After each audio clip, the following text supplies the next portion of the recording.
Hello दोस्तों, तो आज मैं आप सभी को जो है क्लास 12 एनसीईआरटी मैथ चैप्टर 4 का प्रश्नावली 4.3 का जो है क्वेश्चन नंबर 2 को बताने वाली हूँ। तो आप लोग जो इस वीडियो के अंत तक बने रहिएगा। अब मैं वीडियो को स्टार्ट करती हूँ। यहाँ पर देख लीजिए क्लास 12 मैथ और चैप्टर 4 जिसका नाम सारणिक है और प्रश्नावली जो है 4.3 है। इसका 4.3 में जो है क्वेश्चन नंबर 2 को आज बनाने वाली है। तो क्वेश्चन नंबर 2 को आज देखेंगे कि क्वेश्चन नंबर 2 क्या कहता है कि दर्शाइए कि बिंदु ए बी सी संरेख है। यानी कि प्रश्नावली जो 4.3 में क्वेश्चन नंबर 2 है जिसमें कहता है कि दर्शाइए कि बिंदु ए बी सी दिया है संरेख है। तो संरेख कब होता है? जब त्रिभुज का क्षेत्रफल बराबर 0 आता है तो आपका संरेख कहलाता है। अब जानते हैं त्रिभुज में 3 कोण होते हैं और अगर उस तीनों कोण की सहायता से आप त्रिभुज का क्षेत्रफल ज्ञात करते हैं और उसका वैल्यू 0 आ रहा है तो आपका संरेख है। तो यहाँ पर आपके मन में हुआ कि एक नंबर क्वेश्चन कहा गया, तो एक नंबर क्वेश्चन पर जो हम अच्छे तरीके से बता दिए, एक नंबर क्वेश्चन को एकदम बेहतरीन तरीके से समझाए। यदि आप लोग नहीं देखे तो उसको जरूर देख लीजिएगा। तो यहाँ पर देख लीजिए ये क्वेश्चन नंबर 2 होगा। तो क्वेश्चन नंबर 2 को जो है आप त्रिभुज का क्षेत्रफल भी बताया है उसमें क्वेश्चन नंबर 1 में भी जो त्रिभुज का क्षेत्रफल ज्ञात करना था, जिसको हम बेहतरीन तरीके से बताए थे कि त्रिभुज का क्षेत्रफल बराबर क्या होता है। यदि आप लोगों को पता है तो कमेंट कर सकते हैं। तो यहाँ पर देख लीजिए त्रिभुज का क्षेत्रफल बराबर पहले क्या होता है देख लीजिए। त्रिभुज का क्षेत्रफल बराबर होता है आपका 1/2 होता है, इंटू में सारणिक होता है इस तरीके से, ठीक। और सारणिक के अंदर में होता है पहला स्तंभ में होता है x1 x2 और x3 होता है, फिर दूसरा स्तंभ में y1 y2 और y3 और तीसरा में 1 1 1 होता है इस तरीके से। यही इसका जो है सारणिक में त्रिभुज का क्षेत्रफल बराबर ये सूत्र होता है। यहाँ पर सबका मान को पुट कर देंगे तो पहले आपको x1 x2 x3 ज्ञात करना होगा। जो यहाँ पे 3 बिंदु दिया गया है इसी में आपको पता करना होगा कौन x1 है कौन x2 है। तो पहले हमें ये बताइए कोई ये बिंदु है, ठीक है, इसमें जो है 6,3 है, तो इसमें इस बिंदु में बताइए को x का मान क्या होगा। तो आप लोग शुरू से पढ़ते आ रहे हैं तो आप लोग को पता होगा कि बिंदु में जो है पहले वाले वैल्यू जो है वो x का होता है, दूसरा का y का होता है। तो ये एक बिंदु था तो सीधे बोल दिए x का मान 6 और y का मान कितना 3 हो गया। लेकिन इसी में 2 बिंदु रहेगा तो एक गो के x1 कर सकते हैं, एक गो के x2 कर सकते हैं।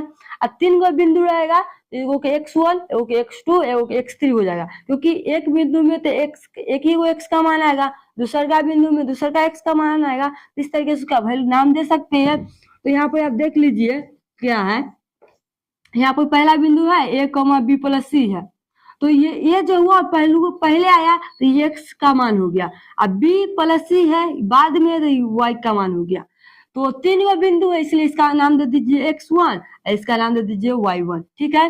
अब दूसरा बिंदु में जाएंगे तो यहाँ पर x2 हो जाएगा y2 हो जाएगा। दूसरा बिंदु में आएंगे तो पहले b है तो हो जाएगा x2 का वैल्यू और c + a जो होगा ये आपका y2 का मान हो गया। उसी बात जो है यहाँ पर तीसरा बिंदु में आएंगे तो c है तो ये x3 का मान हो गया और a + b जो है y3 का मान आ गया। तो इस तरीके से 3 गो बिंदु में आपको x1 y2 पता हो गया। अब इसमें आप पुट कर दीजिए आपका और उसको हल कर देंगे तो देखिए 1/2 है बड़ा इस तरह सारणिक x1 x2 x3 का मान रखते x1 कितना है a है, x2 कितना है b है और x3 कितना है तो c है, y1 कितना है b + c है और y2 कितना है c + a है और y3 जो है a + b है और एक एक दे देना है इस तरीके से। इस तरीके से देने के बाद आपको जो है इसको विस्तार करने के लिए 1/2 लिखेगा इंटू में बड़ा ब्रैकेट। अब इसको विस्तार कर दीजिए जिससे कि आप सारणिक को विस्तार करता है उस तरीके से इसको विस्तार कर देंगे। तो यहाँ पर देख लीजिए आप अच्छे तरीके से इसको विस्तार कर सकते हैं। पहला पंक्ति से विस्तार कर दीजिए इससे, तो पहले आएगा a इंटू में हो जाएगा, इसके सामने ये हट जाएगा, इसके नीचे ये हट जाएगा तो ये बचेगा, एक में c + a से गुना कर देंगे तो c + a हो जाएगा चिन्ह माइनस का, a + b में 1 से गुना कीजिएगा तो a + b, जब माइनस चिन्ह रहता है तो ब्रैकेट देकर उसको लिख दीजिए, ठीक है। अब फिर चिन्ह माइनस का होगा कितना है b + c लिख दिए, फिर इसके इंटू में आइए तो इसके नीचे तो ये हट जाएगा, इसके आगे पीछे ये हट जाएगा तो b 1 c 1 बचेगा तो 1 में b से गुना कर दीजिएगा तो b चिन्ह माइनस का, c में 1 से गुना कर c हो जाएगा। चलिए अब फिर किसका चिन्ह होगा प्लस का होगा, एक है तो एक इंटू दीजिए, देखिए इसके नीचे तो ये हट जाएगा, इसके सामने ये हट जाएगा तो ये और ये बचेगा तो a + b में b से गुना कीजिएगा बी में आपको गुना करना है ए प्लस बी से, तो क्या आएगा, ए बी आएगा प्लस में बी का स्क्वायर आएगा, तो इसको लिख दीजिए ए बी प्लस में बी का स्क्वायर, चिन्ह माइनस का। अब यहाँ पर जो है सी में सी प्लस ए से गुना कीजिएगा, तो क्या आएगा, सी का स्क्वायर आएगा और प्लस ए सी आएगा, आएगा कि नहीं। सी में सी से गुना की सी स्क्वायर प्लस ए में सी से, तो ए सी आ गया। फिर इसको आगे देखिए क्या होगा, एक बटा दो रहेगा बराबर ब्रैकेट, और यहाँ पर देखिए एक के इंटू में सी प्लस ए हो गया, चिन्ह माइनस से गुना कर देंगे इस ब्रैकेट में, तो ए माइनस प्लस माइनस बी हो गया।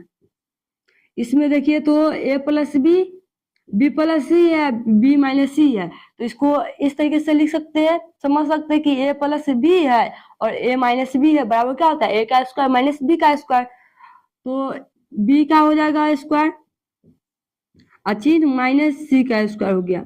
ये दोनों को आपस में गुना कीजिएगा तो यही आएगा आपको, प्लस 1 से गुना कर दीजिए सब तो वही रहेगा, कोई फर्क नहीं पड़ेगा, 1 को हटाइए, इसको देखिए ए इंटू बी है प्लस में बी का स्क्वायर है, चिन्ह माइनस, माइनस से ब्रैकेट वाले से गुना कर देंगे तो माइनस ए स्क्वायर और माइनस ए सी हो गया, इस तरीके से हो गया। फिर आगे देखिए एक बटा दो बराबर ब्रैकेट, अब ए में जो है इसमें गुना कर देंगे, तो जो पहले ब्रैकेट के अंदर में जो कट है उसको काट दीजिए, उस काटने में हटिए नहीं पीछे, तो देखिए प्लस में ए है, ये माइनस में, तो ये से ये कट गया, तो क्या बचेगा सी माइनस बी बचा।